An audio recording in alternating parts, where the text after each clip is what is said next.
Mis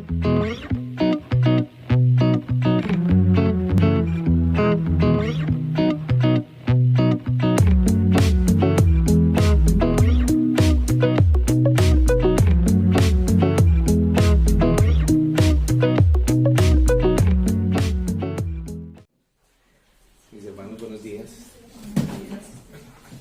Vamos a abrir la escritura en el libro de Hebreos, capítulo 4.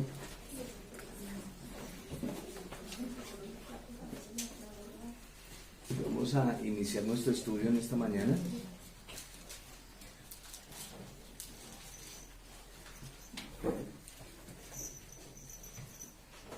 ¿Lo tienen?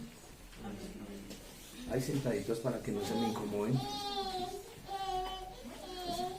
Voy a leer y ustedes sigan la lectura. Y en la Biblia dice: temamos pues, no sea que permaneciendo en la promesa de entrar en su reposo, alguno de vosotros parezca no haberlo alcanzado, porque también a nosotros se nos ha anunciado la buena nueva como a ellos, pero no les aprovechó el oír la palabra por no ir acompañada de fe en los que la oyeron. Pero los que hemos creído entramos en el reposo de la manera que dijo: por tanto juré en mi ira, no entrarán en mi reposo, aunque las obras suyas estaban acabadas desde la fundación del mundo. Porque en cierto lugar dijo así del séptimo día, y reposó Dios de todas sus obras en el séptimo día. Y otra vez aquí: no entrarán en mi reposo. Por lo tanto, puesto que falta que algunos entren en él, y aquellos a quienes primero se les anunció la buena nueva, no entraron por causa de desobediencia. Otra vez determina un día, hoy, diciendo después de tanto tiempo por medio de David, como se dijo: si oyereis hoy su voz, no endurezcáis vuestros corazones. Porque si Josué les hubiera dado el reposo, no hablaría después de otro día. Por tanto queda un reposo para el pueblo de Dios. Porque el que ha entrado en su reposo también ha reposado de las obras suyas como Dios de las suyas. Procuremos pues entrar en aquel reposo para que ninguno caiga en semejante ejemplo de desobediencia. Vamos a dejarlo hasta ahí y vamos a nuestra clase en esta mañana. ¿Qué vimos el domingo pasado en el libro de Hebreos? De que Moisés, aunque era tenido por alta estima dentro del pueblo, tan solo había sido un siervo. Sí, Señor. Mientras que el Señor Jesús era el dueño de esa casa donde se vivía Moisés. Amén. ¿Qué otra parte? Que lo más importante después de todo el mensaje era, como dice, lo vuelve a decir aquí Hebreos 4, cuando escuchemos la voz del Señor, no endurecer nuestro corazón como hizo el pueblo de Israel en el desierto. Amén. ¿Qué otra parte? A los hermanos que nos siguen por Facebook Live, buenos días, Dios los bendiga. Estamos ya en nuestra clase del día domingo en el libro de Hebreos, así es que estamos en el capítulo 4, vamos a comenzar nuestro estudio. El versículo 1 dice: temamos pues, y quiero que todos participemos en esta clase hoy, para que analicemos lo que el texto nos está diciendo, porque está hablando de un reposo.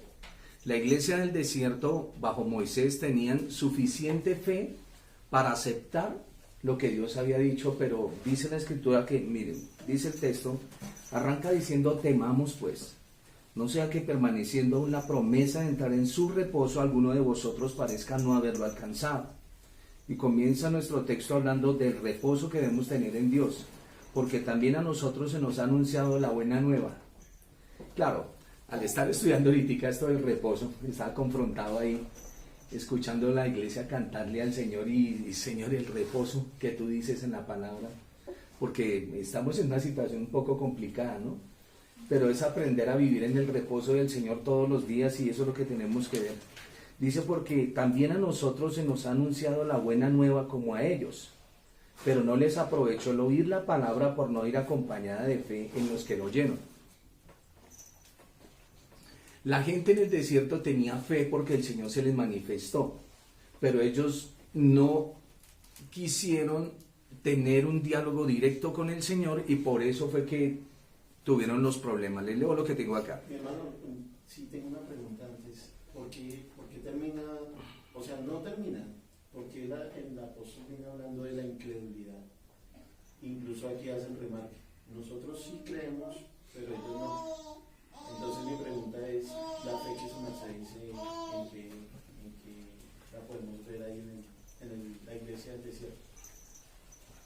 voy a avanzar un poquito y creo que a medida que avanzamos nos vamos a dar cuenta de qué es lo que el apóstol está diciendo.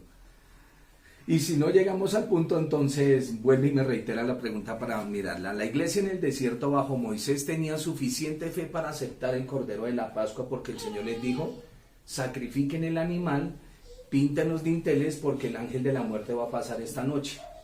Y ellos tuvieron fe para hacer eso, pero no tenían suficiente fe para escuchar la voz de Dios.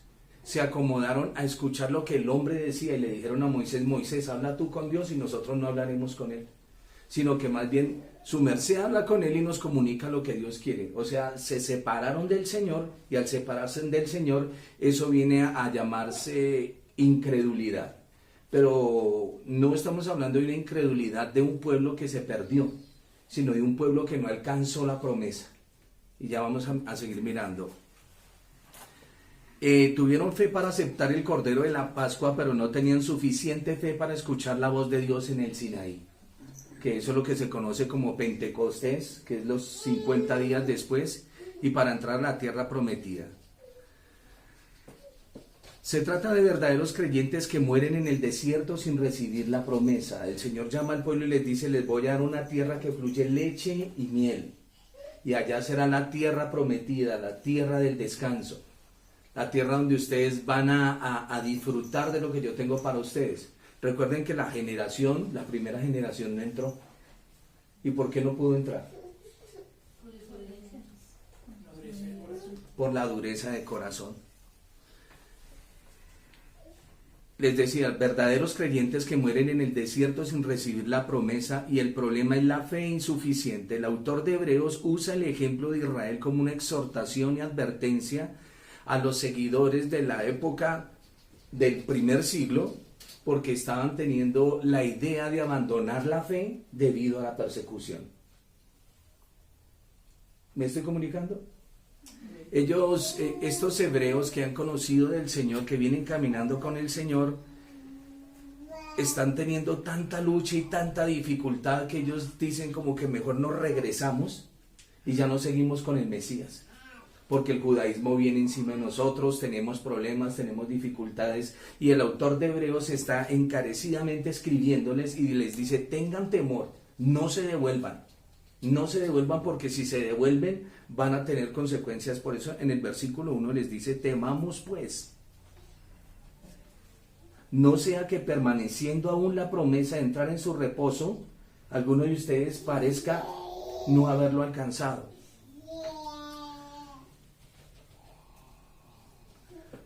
Quiero irme al viaje bíblico de Israel cuando sale. Podemos ver el viaje bíblico de Israel como una alegoría. Escúchenme.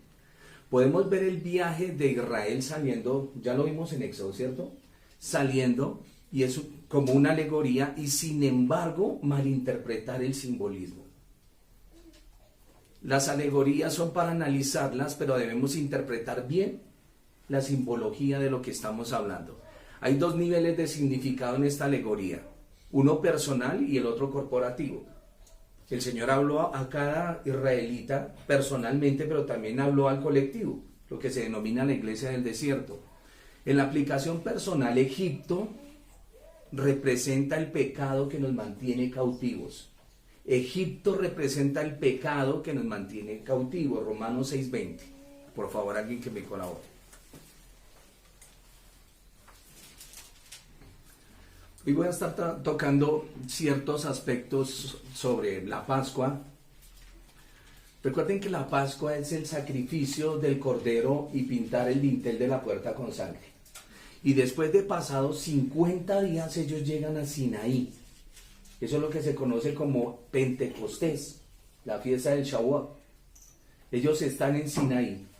Y después de Sinaí tienen la palabra de la promesa que van a la tierra prometida, o sea, los tabernáculos, van a llegar a habitar en una tierra que fluye leche y miel.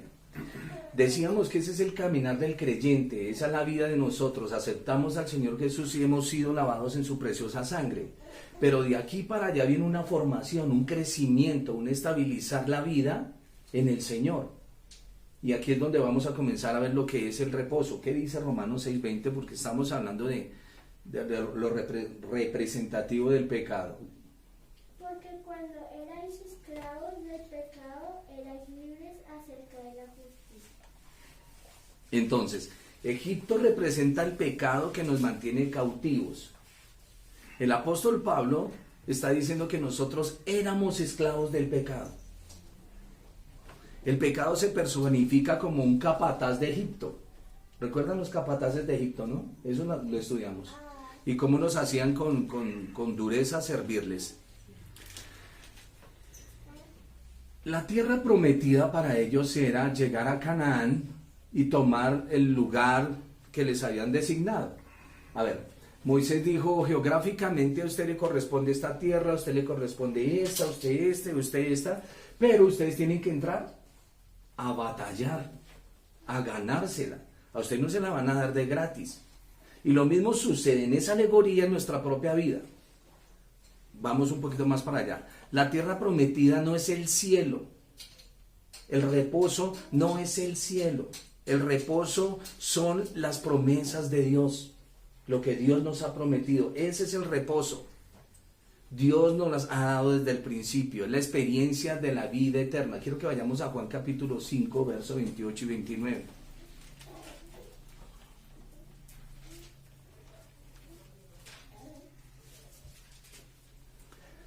La tierra prometida era para que el pueblo descansara en las promesas de Dios. Aquí en el reposo que el Señor nos está hablando en Hebreos, está hablando de esa misma situación, de que nosotros aprendamos a disfrutar de las promesas del Señor, y al disfrutar de las promesas del Señor vamos a tener esa comunicación que nos hará descansar en el corazón. ¿Qué dice Juan? 28 y 29. Sí, sí. No os maravilléis de esto, porque vendrá hora cuando todos los que están en los sepulcros oirán su voz. Y los que hicieron lo bueno saldrán a resurrección de vida, mas los que hicieron lo malo a resurrección de condenación. ¿Qué entienden en ese texto?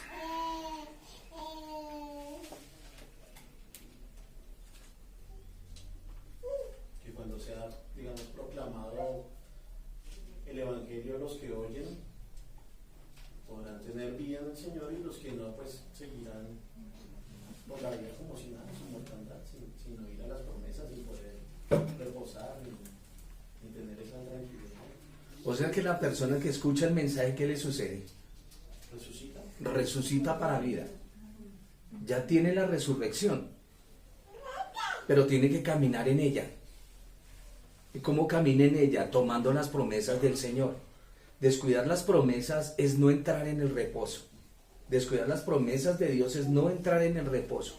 Por eso el Señor está diciendo aquí, no os maravilléis de esto, porque vendrá hora, está hablando en el tiempo de mi Señor, cuando todos los que están en los sepulcros oirán su voz.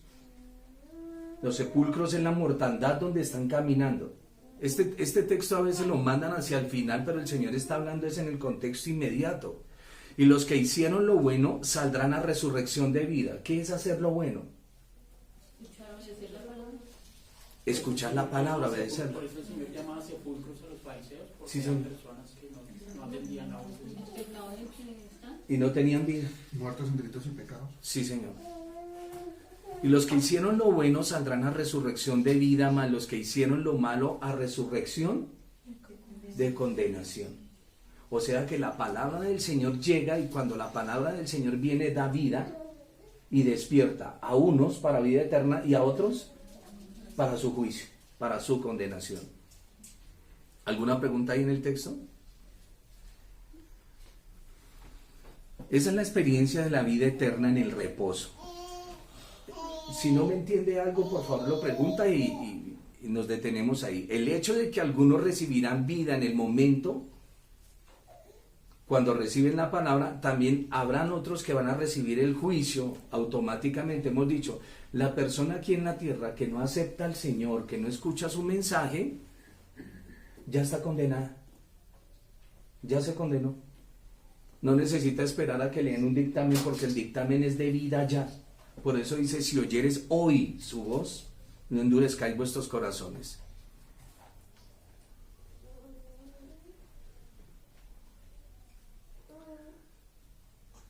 tengo aquí algo que les voy a leer. El hecho de que algunos recibirán vida en el momento en que otros serán juzgados muestra claramente que está hablando en el momento, en el contexto de él. Y esto a su vez significa que la primera resurrección incluye solo a creyentes, pero no todos los creyentes. ¿Se puede ser un creyente sin estar en el reposo y ser salvo? La persona que resucita en el Señor es la que aprende a vivir para Él y aprende a caminar con Él.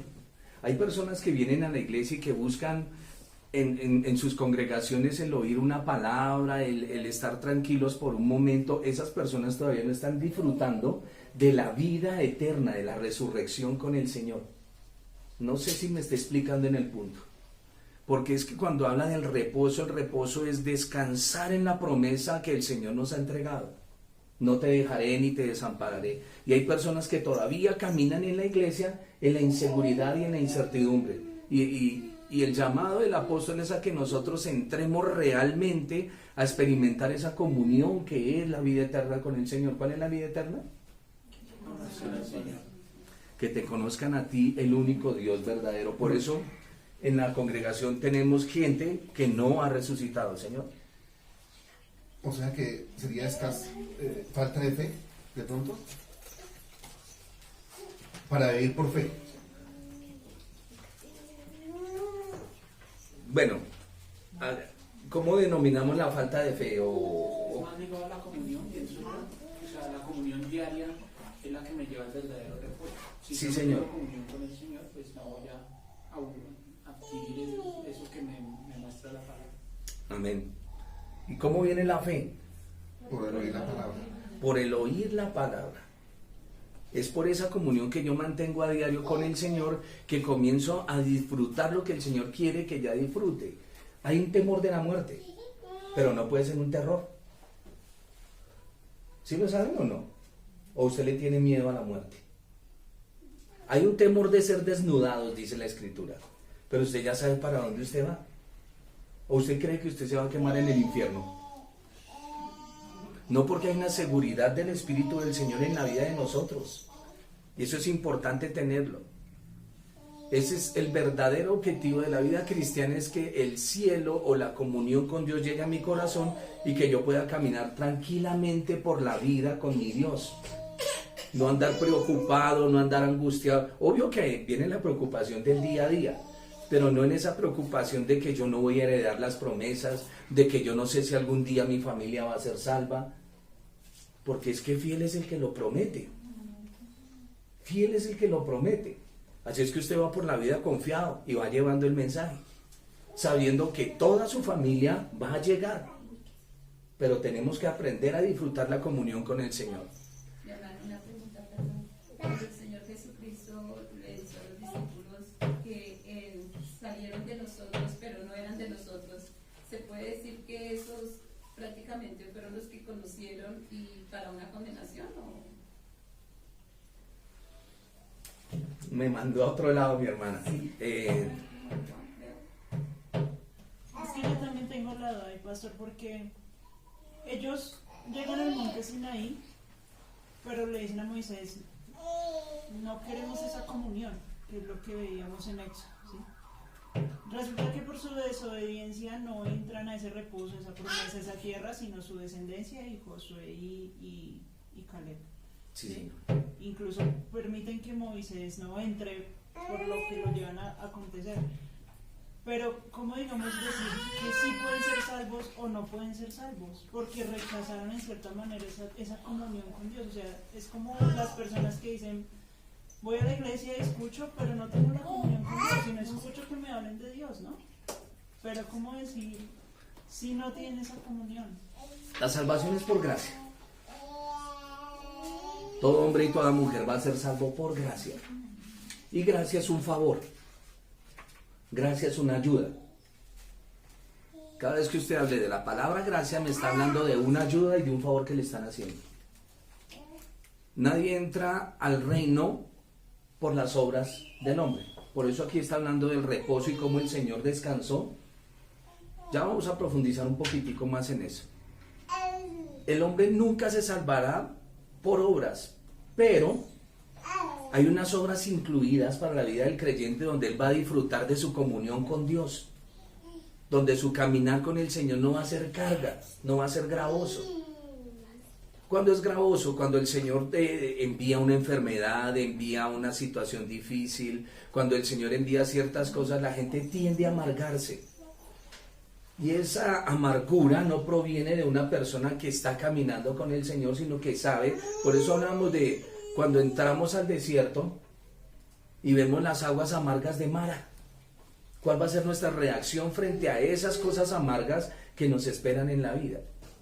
Y el Señor dice que debemos entrar confiadamente al trono de la gracia. Ahorita lo va a decir. Entonces, la experiencia que tenemos como creyentes al caminar con el Señor es saber que todo lo tiene el Señor bajo control y que nada se va a salir de sus manos. Importantísimo. ¿Qué será de mis hijos el día de mañana? Los estoy encaminando. ¿Qué será de mi niña? Los estoy encaminando. Fiel es el que me llamó y Él los cuidará. Que esa es la parte del descanso en el creyente. Por eso hay creyentes en la iglesia que aunque han sido rescatados, todavía siguen en una batalla con sus propios razonamientos, con sus luchas, con sus obras. Por eso usted encontrará personas que quieren que su vida sea moldeada a conforme ellos quieren. Es que un cristiano no habla así. Es que un cristiano no se mueve así. Es que un cristiano no hace esto. ¿Ha oído esa clase de personas? Son personitas que quieren hacerlo a usted, o mejor, moldearlo a lo que ellos piensan, no a lo que la Escritura dice. Y si lo ven a usted como muy libre, quieren ponerle cargas. Por eso el apóstol Pablo en Gálatas 1 dice, no accedimos a esos hermanos que nos quieren esclavizar, porque nosotros tenemos una libertad en el Señor. Y el apóstol nos dice, no usen su libertad como motivo para libertinaje. Pero casi siempre somos dados allá, irnos al extremo. Pero el Señor se encarga de centrarnos. Entonces el punto es que nosotros entendamos que no podemos estar moldeando a las personas a la imagen de lo que yo creo, sino que es la Escritura la que va moldeando el carácter del creyente. Esa persona que en la iglesia o en determinada comunidad está tratando de poner yugos, esa persona todavía no ha entendido que el yugo que tenemos encima es el del Señor. Por eso el Señor dijo, lleven mi yugo, no el de los demás. Y ligera es mi carga. Y este es el objetivo de la verdadera vida cristiana. Así como cuando recibimos al Señor en el corazón o somos perdonados por Él, que es nuestra Pascua, la Pascua es para nuestra justificación. El ir a Sinaí es para nuestra santificación. ¿Recuerdan cuando el pueblo llega a la falda del monte? ¿Qué tuvieron que hacer? Purificarse. Entonces la Pascua, justificación. Sinaí, santificación. Y tabernáculos, glorificación.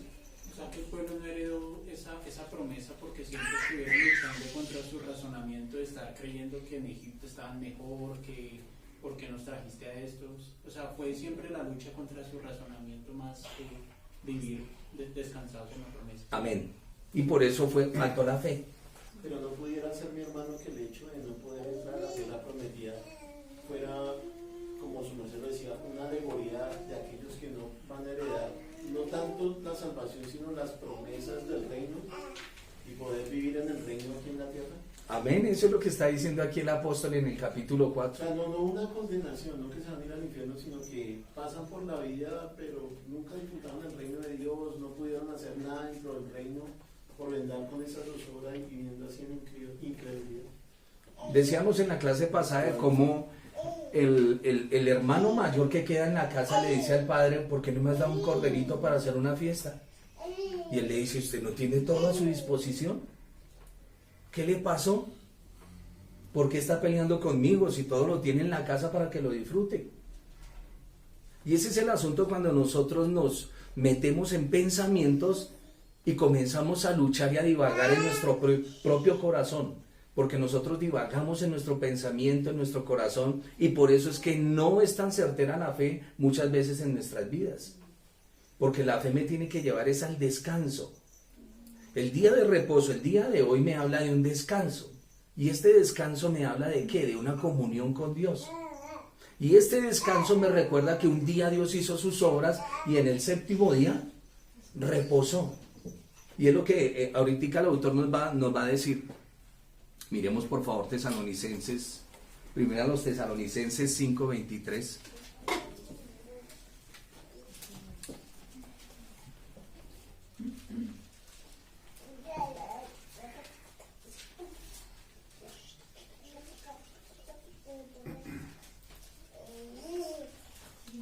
¿Lo tienen? Amén.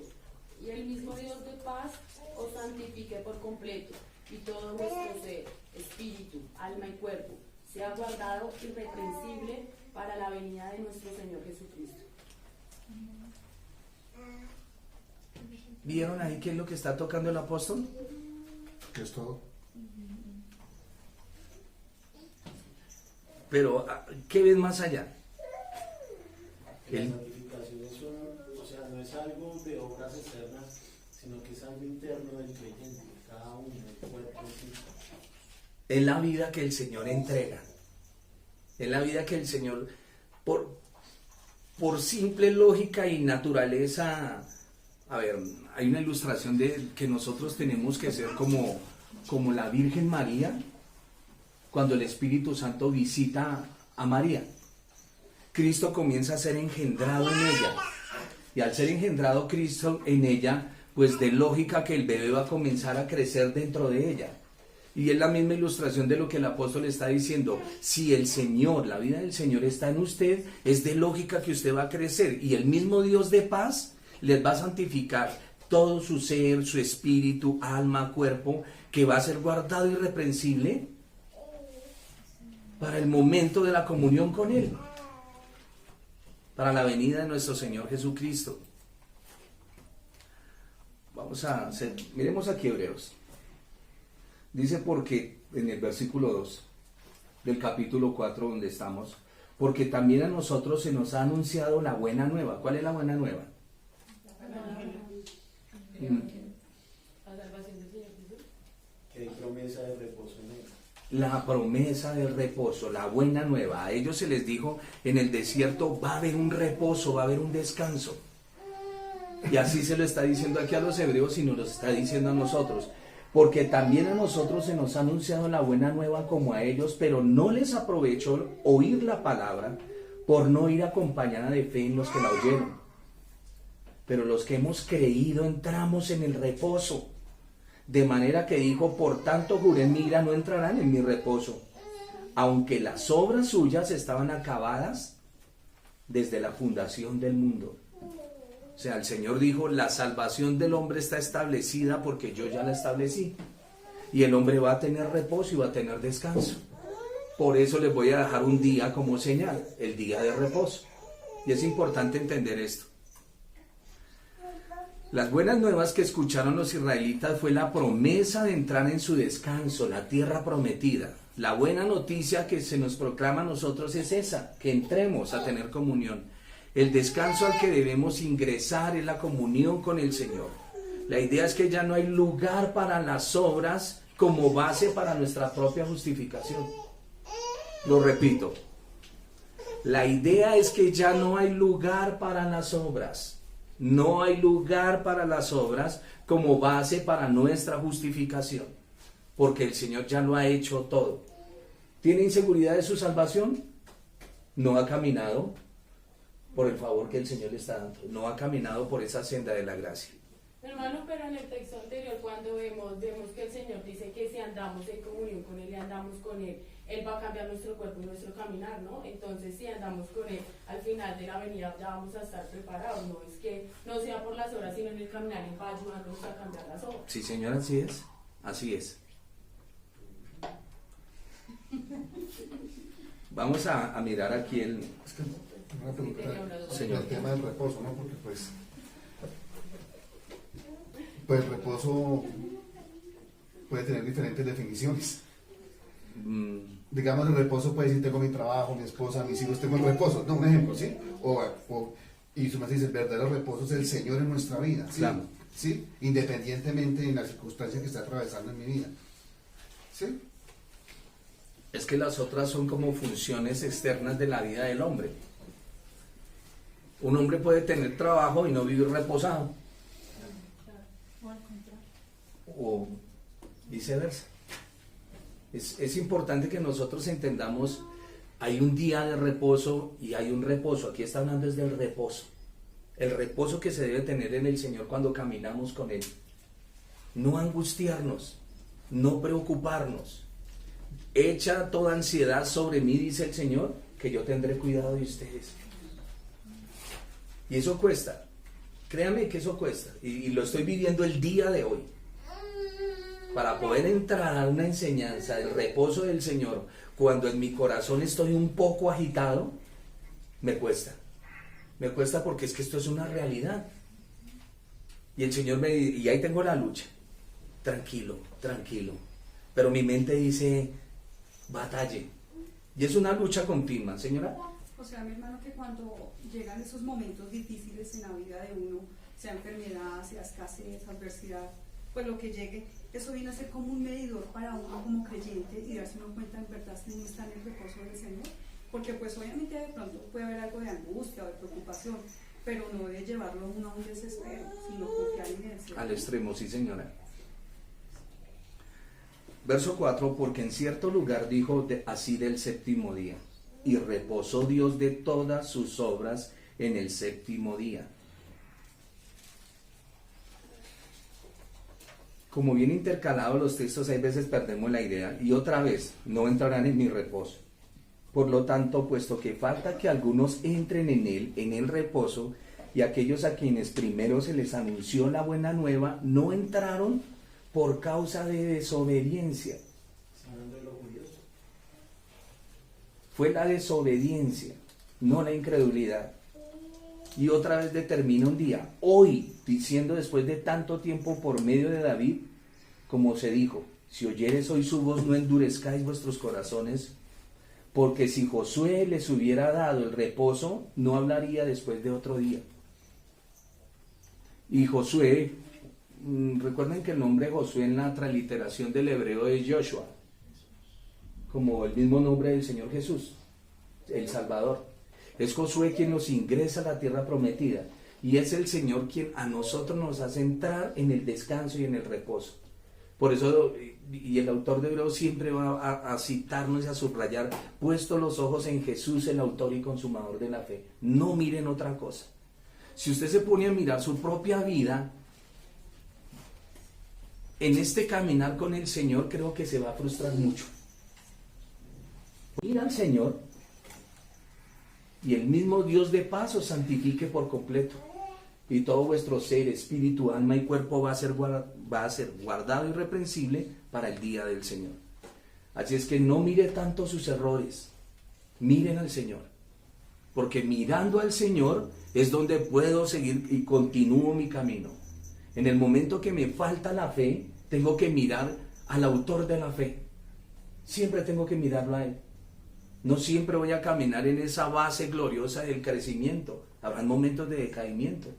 Pero no se desaliente por eso. Cuando venga el desaliento, ¿qué va a mirar? Al Señor. Él es su reposo. Él es su reposo. Y cada domingo, cada reunión que tenemos, que llamamos día de reposo, lo que me recuerda es eso. Aquí hay un grupo de santos que viene caminando con el Señor y vienen golpeados, trajinados, luchados. Pero llegan acá y todos recibimos esa porción gloriosa del Señor para nuestras vidas.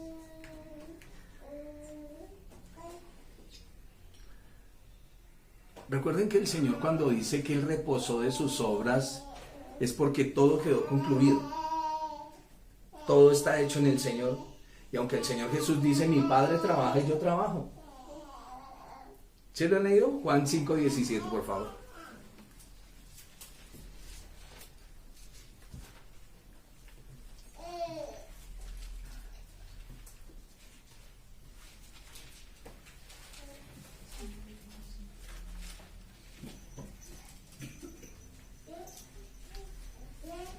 ¿Qué dice Juan 5:17? Y Jesús le respondió, mi Padre hasta ahora trabaja y yo trabajo. Parece como contradictorio, ¿no? Dice que Dios reposó y que ya no trabaja más, pero ahora dice, mi Padre trabaja y yo trabajo. ¿Qué querrá decir ese texto? Que aún en el día de reposo, cuando nosotros estemos acá, ellos siguen trabajando para preparando la venida para nosotros ir allá, ¿no? Sí, Señora, y que día a día viene ayudándonos.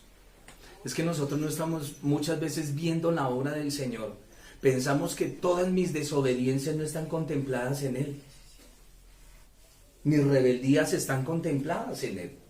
Mis fracasos están contemplados en Él para ayudarme, a llevarme a entender de que por mis propias fuerzas yo nunca voy a entrar. Tiene que ser por la fuerza del Señor. ¿Sí? ¿Vamos entendiéndolo? Los hebreos, volvemos a nuestro contexto, los hebreos tienen ganas de no volver al camino, de no seguir con el Señor Jesús. Y aquí el autor les escribe y les dice, no vayan a cometer ese error porque ustedes pueden caer postrados como pasó con la iglesia en el desierto. Y no pueden disfrutar de la salvación como tienen que disfrutarla. Mire lo que dice el versículo 8. Porque si Josué les hubiera dado el reposo, no hablaría después de otro día. Por tanto, queda un reposo para el pueblo de Dios. Queda un reposo para el pueblo de Dios. Porque el que ha entrado en su reposo, también ha reposado de sus obras como Dios de las suyas. ¿Está entendido? ¿O está complicado? El Señor ya hizo toda la obra de salvación por nosotros, pero Él quiere que nosotros trabajemos activamente en llevar el Evangelio, porque al llevar el mensaje las personas van a crecer y las personas van a edificarse, lo que veíamos en los capítulos anteriores.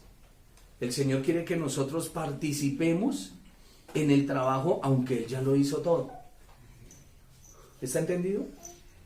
Y al nombrar a Josué, de pronto nos está diciendo algo sobre la tierra, mi hermano. De pronto sobre lo que... O también va para nosotros de las posesiones, de tener reposo, no sé, en mi casa, en mis hijos, en mi trabajo.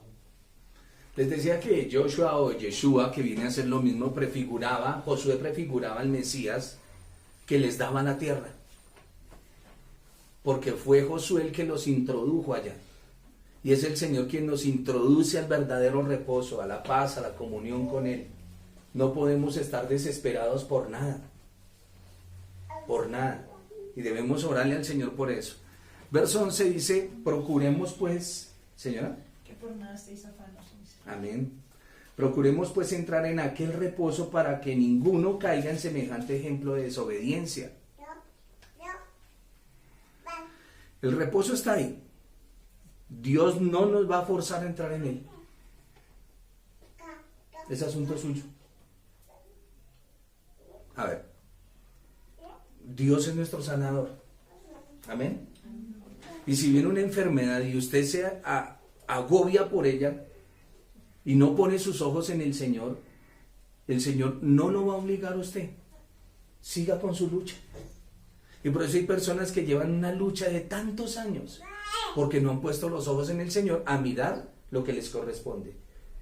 Y el día de mañana le preguntan, Señor, pero no me diste una bendición. Y ¿qué le va a decir? Luego no lo tiene todo. Yo le he dicho, pídeme y yo le daré. Busquen y hallarán. Llamen y se les abrirá. ¿Qué parte fue la que no entendió? Es la pereza en nosotros, la negligencia.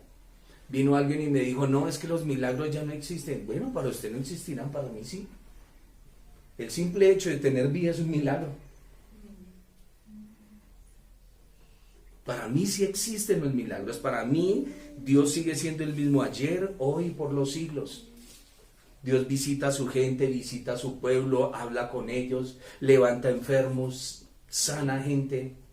Y el milagro más grande que uno cada día es cuando una persona se le abren los ojos y viene a la vida a conocer del Señor. Eso es una bendición muy grande.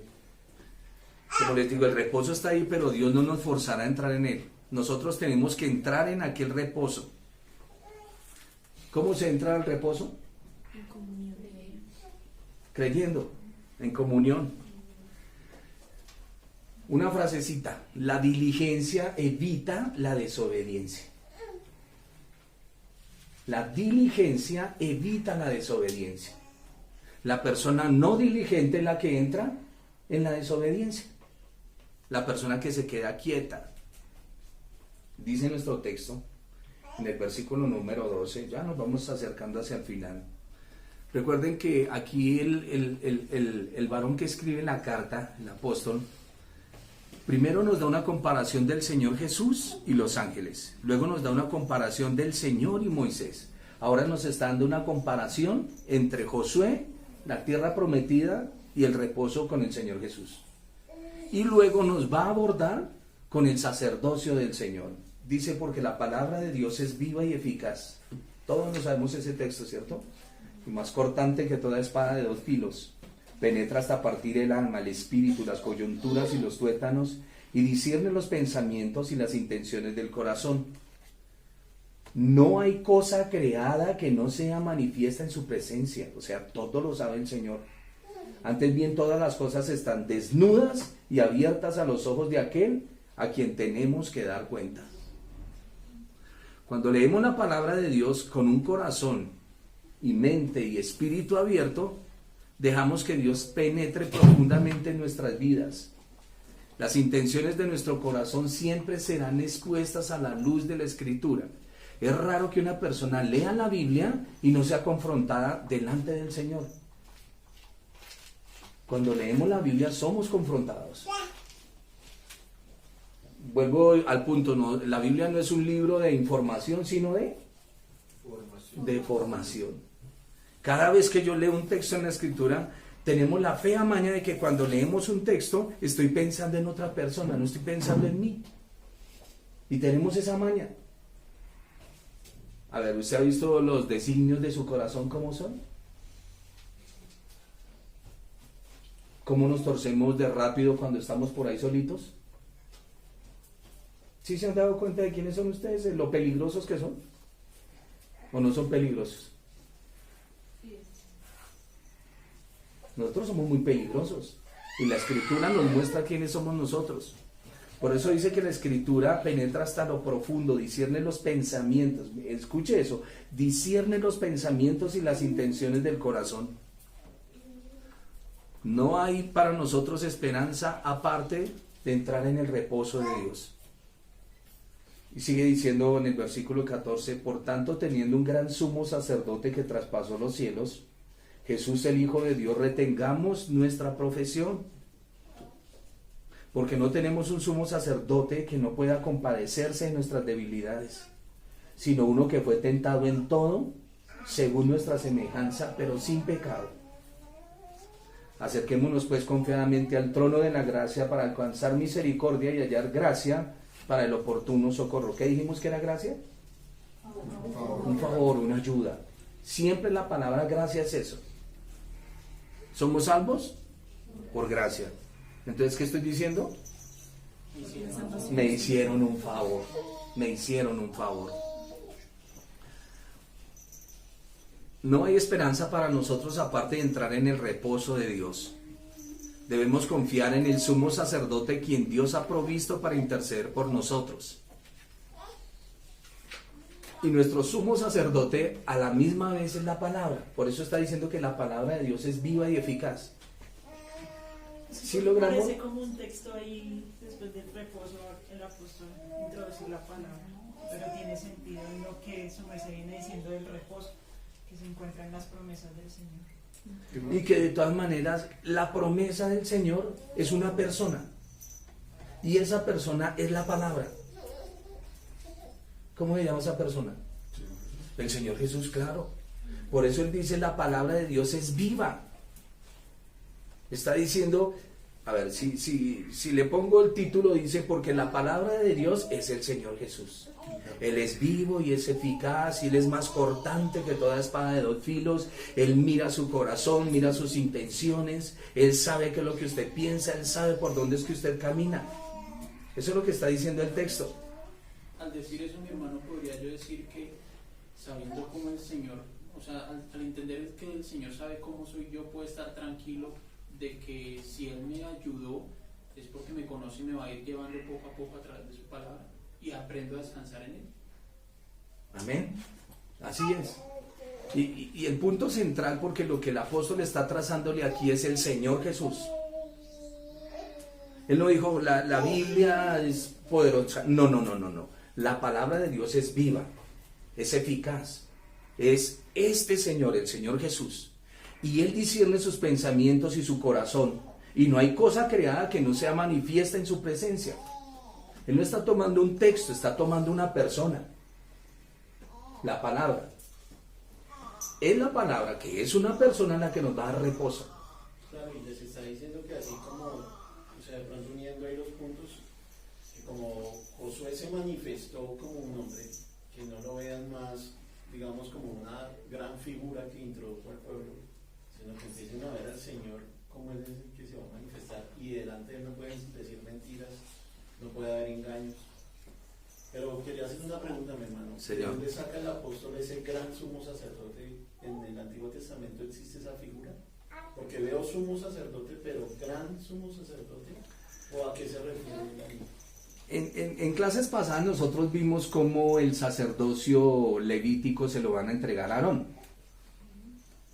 Pero por otro lado nos toca mirar también el sacerdocio que trae Moisés. Porque Moisés es sacerdote y si no, no puede entrar al tabernáculo, ni ofrecer. Y él es el primero que hace ofrendas al Señor. Entonces tenemos caminando ahí dos sacerdocios. El sacerdocio levítico y el sacerdocio de Melquisedec, que es lo que nos va a trazar en nuestros próximos capítulos. Y va a mostrar cómo hay un gran sacerdocio, que es el sacerdocio de Melquisedec. Y que el otro viene más como para el pueblo y para enseñanza del pueblo, el sacerdocio levítico. Seguimos acá con la palabra.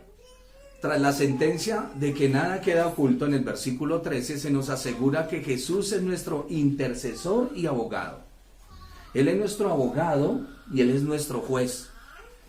Por eso nos dice que nos acerquemos confiadamente al trono de la gracia. ¿Al trono de qué? Del favor. Al trono donde me van a brindar ayuda, donde me van a dar lo que necesito en el tiempo de necesidad. Aquí hay algo importante. Ya nos acercamos al final, mis hermanos. Hoy la enseñanza es cortica. Por tanto, teniendo un gran sumo sacerdote que traspasó los cielos, Jesús, el Hijo de Dios, retengamos nuestra profesión.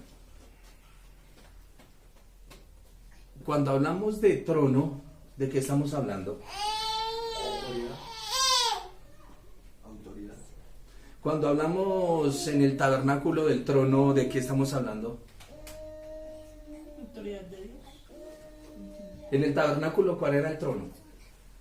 El lugar santísimo. Sí, señora. La presencia del Señor. ¿Qué era el qué? El arca. ¿Y la tapa cómo se llama? El propiciatorio. El propiciatorio representa la divinidad. ¿Y qué hay dentro de la divinidad? La ley. ¿Y qué más hay? El maná. ¿Y qué quiere decir eso?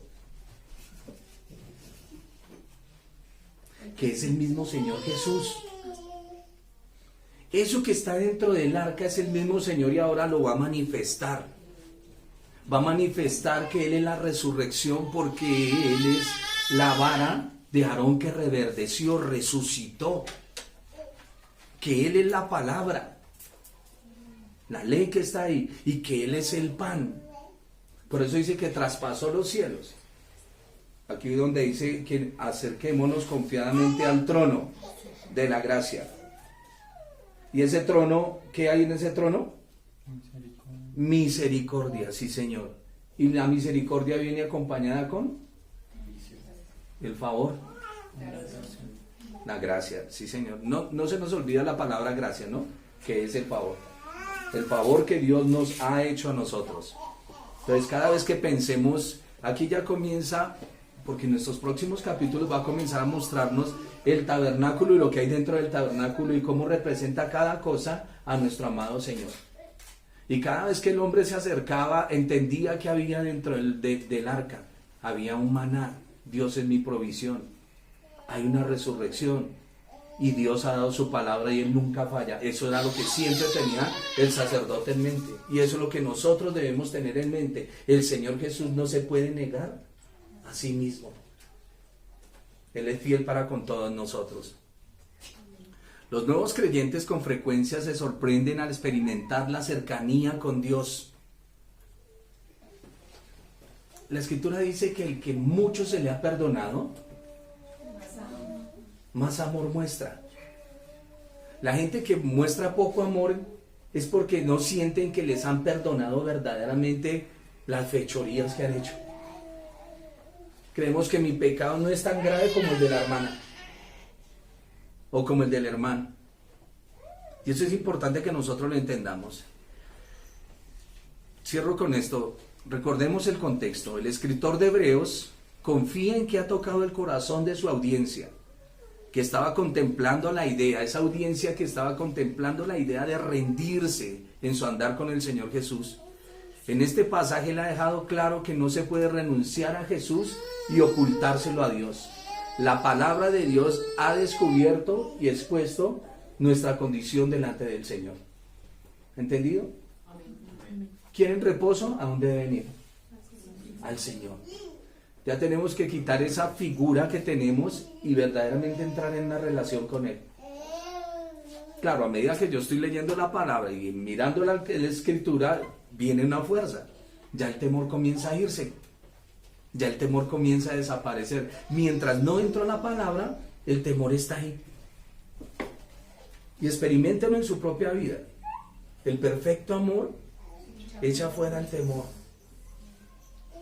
Y el Señor, escucho decir, no temas, manada pequeña. ¿Cuál es su temor? ¿Cuál es su susto? Pero la inseguridad es parte de nuestra vida. La inseguridad es parte de nuestra vida. Pero tiene que desaparecer si vamos a la Escritura y vamos a la palabra. ¿Cuántos de ustedes han dejado de creer en una promesa que Dios les hizo porque sencillamente no lo han visto en este momento? ¿No? Si el Señor se lo prometió, Él se lo cumple. Estamos hablando con una persona fiel y verdadera. Él nunca nos dejará, nunca. Entonces el capítulo 4 de Hebreos nos está diciendo el apóstol, el Señor Jesús es la palabra viva. Él nos ha hecho promesas. Y en sus promesas ha dicho que tenemos reposo. Por lo tanto, es necesario que disfrutemos de ese descanso en el Señor y que no vivamos angustiados, porque si vivimos angustiados, damos un mal testimonio de lo que el Señor ha prometido. La gente en el desierto se angustió y miró más su estructura humana que las palabras del Señor. Por eso querían volver a Egipto, porque les interesaba más llenar su estómago, aunque era una mentira. Eso que ellos tenían en su mente era una mentira, porque allá en la esclavitud lloraron mucho. Pero nosotros pensamos que devolviéndonos allá vamos a tener descanso. Y dijimos que Egipto es representación ¿de qué? La esclavitud del pecado. El creyente tiene una batalla continua y es con su propio pecado y su propia naturaleza. No es con el diablo ni con los demonios. Es con el propio pecado. Vamos a orar, mis hermanos, y muy cortico. Y quiero que se vayan preparando para nuestro próximo capítulo, porque sí vamos a entrar a estudiar a Melquisedec, ese sacerdocio, y contraponerlo en yuxtaposición con el de Levítico, y ver lo que el apóstol nos va a estar hablando sobre la ociosidad y todo lo que perdemos por no estar estudiando la Escritura, porque si no la estudiamos no tenemos fuerza. Su merced puede cantar y pasar momentos deliciosos cantando alabanzas, pero eso no lo va a fortalecer emocionalmente en el Señor. Lo que lo fortalece a uno es la palabra. Ella es la que lo hace a usted como un roble. Eso es lo que no lo deja caer a usted. Amén. Así es que no miren por donde no deben mirar, sino que miremos la Escritura. ¿Alguna pregunta antes de cerrar? ¿No? Oremos, mis hermanos.